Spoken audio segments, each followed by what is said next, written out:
This is the least seasoned and least salted chicken we've had all day. It is one of the least crispy. It is not dry, which I appreciate. It's actually quite juicy. I feel like a lot of the others left like a nice aftertaste. It's just like heat. I will say it does linger, which is expected. Let's rate. Ready, 3, 2, 1. A 3-1, 4-3, and a 6? Even Dylan went under 5. I'd rather go back to McDonald's. See, I don't know if it was my piece. You guys spoke that it was under seasoned. Yes, needs salt, but mine was very flavorful. Mine was not. I had sweetness, I had smokiness. For a chicken tender, I think it was slightly above mid, hence the 6. All I tasted was paprika and cayenne. I didn't taste any garlickiness, any onioniness. I did, and I had like a little sugary tomato, like brown sugar. I got some sugar. Mine's just based on me wanting to go back, and I don't really want to come back here. Ready? I'm just gonna stand tall. Because it doesn't have sauce, it's mid. 5.0. Moving on. Dave's mid chicken, unfortunately, not quite hitting like we thought it would. But we're moving on to one of the most hyped up contenders of all time. We're at Raising Cane's, unfortunately. They're calling this a chicken tender. No sauce, right? Unfortunately, no sauce. Okay.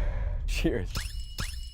That tastes like nothing. This really is for white people. The best part of this was actually surprisingly for the first time the texture. The crunch was pretty good. Unfortunately, there was absolutely no flavor and no salt whatsoever. You need cane sauce. You see, that's a little horse shit, and this is my theory. I think it has a lot to do with production. It's really hard to maintain consistency because chicken is constantly breaded inconsistently. We've seen that a few times in some of the places we've gone. But what can be consistently the same across the board no matter what? The sauce. So they intentionally under-season and you have to get the sauce. That's almost like the selling point. You go to Raising Cane's to have the chicken with the sauce. You don't go to Raising Cane's to have the chicken. I guess we'll rate. This is gonna be rough. I don't know how confident I feel in my rating. 3, 2, 1. 2-3, okay, 3, all right, 3-8, brutal. Good job, guys. I can't believe I'm the highest one rating it. I rated it higher than the Burger King just because it's crunchier. It was just texture that gave it any score, really. So overall, it was steep below mid. I gave it the highest rating. Here's the thought. Chicken actually wasn't dry and it wasn't chewy, and that usually is a problem with Cane's. And the crunch was present. So the texture I was honestly pretty happy with. I wish there was a bit more breading, but it was so lacking in flavor. If the flavor was there, it might have brought this to maybe a 7. But the lack of the flavor just